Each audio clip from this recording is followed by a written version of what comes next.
Eto mga karibin natin sa wakas, natanggal na, speaker sinipa sa pwesto. Ipalit si Ka Eric Otos ng Pangulo. Kongreso binaliktad. Yan mga karibin natin ang ating alamin.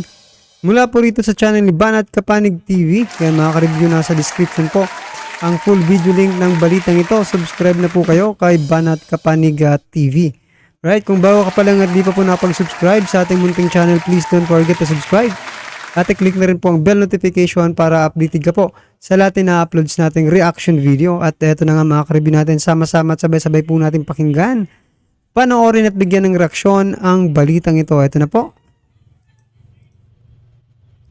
At laya na po si Ka Eric at saka si Dr. Badoy dahil po yan sa pinalaya na po sila ng HOR. Ang tanong, bakit po sila pinalaya? Bakit ngayon lang? Bakit walang kabog-abog ay pinalaya po sila?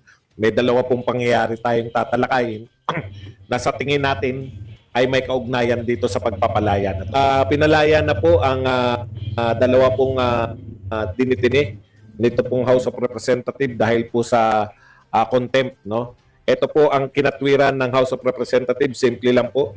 Ang sinabi po nila, bakit po nila pinalaya bigla ang mga SMNI anchor. Ito po ang sinabi, the House Committee on Legislative Franchises in a unanimous vote. Ibig sabihin po, ni isa walang tumanggi. Lahat po sila na miyembro ng committee na ito. Committee ng House, ano na nga yung committee?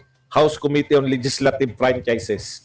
In a unanimous vote, lifts the detention order on SMNI host Lorraine Badoy and Jeffrey K. Eric Celis based on humanitarian reasons.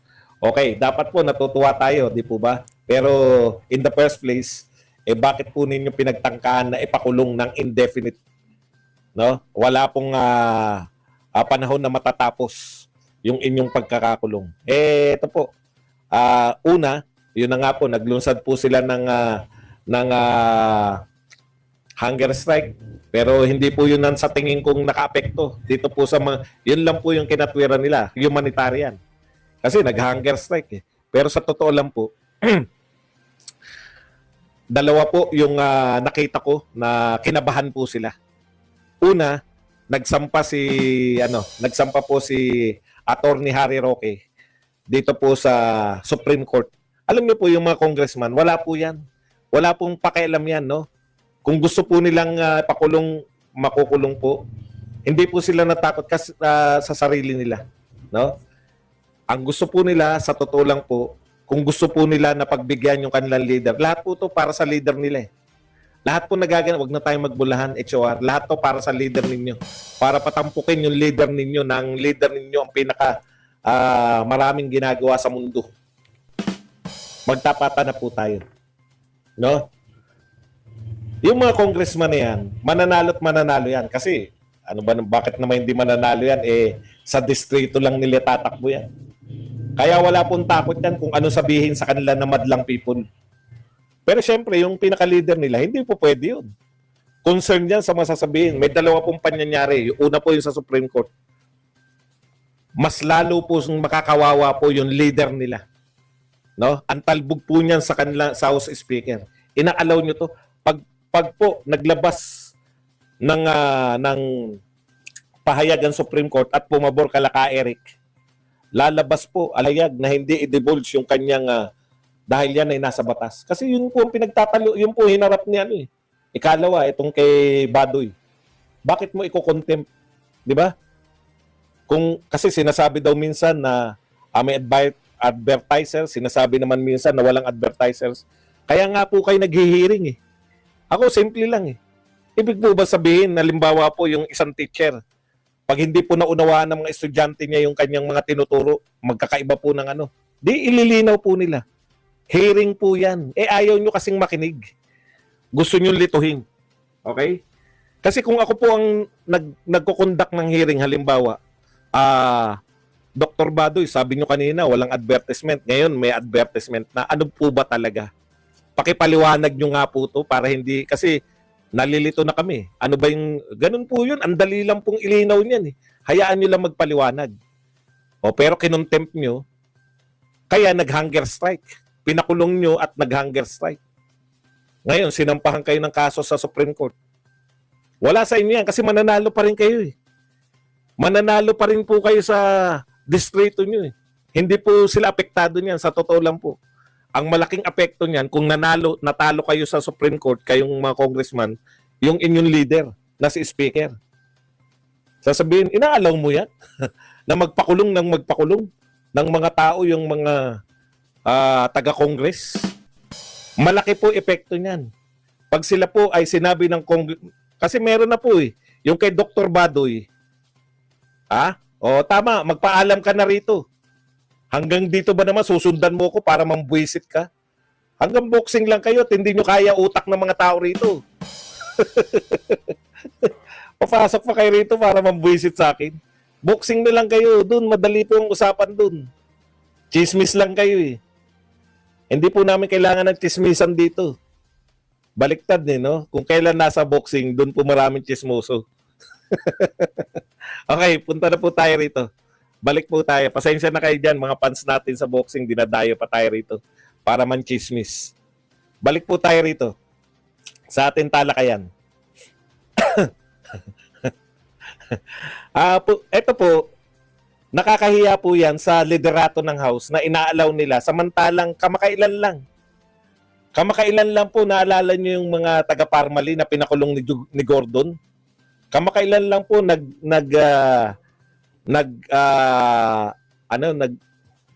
hinatulan ng Supreme Court na hindi po pwede yung ginawa ni Gordon. Hindi po yun yun po ay hindi naaayon sa contempt power. Pucha, magmumukha naman kayo sa Congress na, di ba kayo nagbabasa ng katatapos lang nung sa Parmali.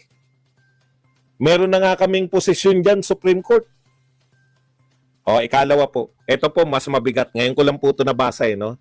Marami po, ito po, talk of the town na to, na may permahan pong naganap yung mga dating PMAyer. Wala pa naman ako nakikita until now. No? Nakita ko na po, meron po talaga. Ito po ay nilabas. Ewan ko lang, ito po ang source ko. Kinakailangan sabihan ng source eh. Hindi po pwede na wala tayong source ngayon dahil uso yan, di ba?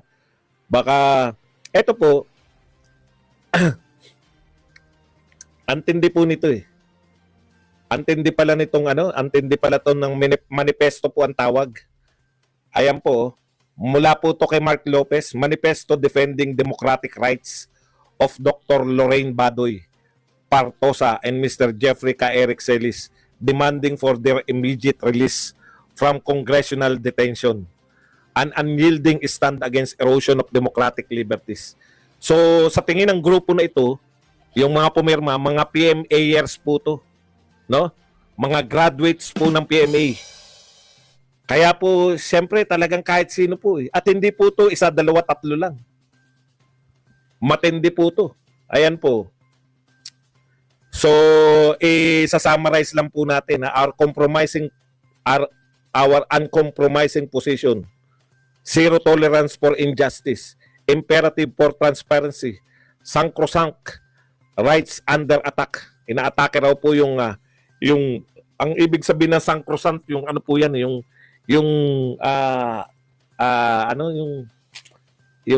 parang malabanal yan, no? Pinakamahalagang karapatan ng tao, no? Yung karapatan sa pamamahayag, karapatan sa press, unwavering support for press freedom. Ito po yung mga pinaglalaban nila, no? Zero tolerance on injustice, imperative for transparency, sacrosanct rights under attack, at unwavering support for press freedom. Okay, our demands. Ito po ang kanilang demands. Mga PMAyer po to Immediate release of Dr. Badoy Partosa and Mr. Celis. Ikalawa, accountability for legislative overstep. Sumusobra na kayo. Nag-overstep na kayo ng inyong kapangyarihan. Ikatlo, So yan mga karib natin, bagong suporta na naman po ang nakuha ni Ka Eric at Doc Lorraine Badoy, mga karib natin, mula po dito sa samahan ng mga PMAyer, mga karib natin, no? Which is na good news po. Kasi itong mga PMAyer, mga karib natin, matatalino po yan. Matatalino po yan kung saan nakita po nila talaga na wala pong kasalanan si Ka Eric at Doc Lorraine, mga karib natin, at nilabag ang kanilang karapatan, no? O dito sa hearing sa House of Representatives, mga karibin natin.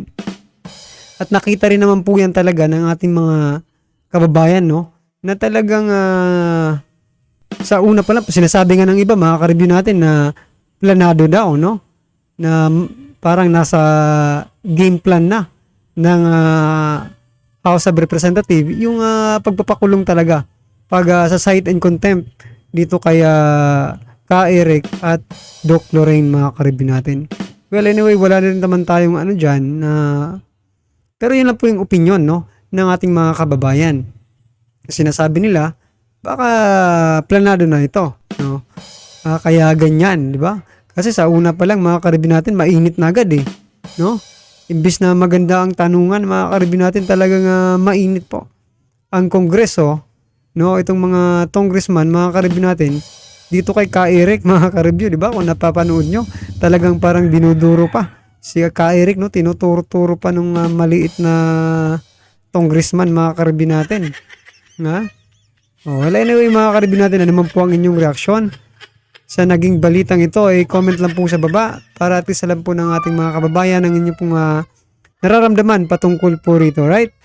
Kung bago ka pa lang at di pa po nakapag-subscribe sa ating munting channel, please don't forget to subscribe at i-click na rin po ang bell notification para updated ka po sa lahat ng ina-uploads nating reaction video at wag din pong kalimutan mag-subscribe kay Banat Kapanig TV. Nasa description po ang full video link ng balitang ito. Subscribe na po kayo, Banat Kapanig TV. Maraming salamat po.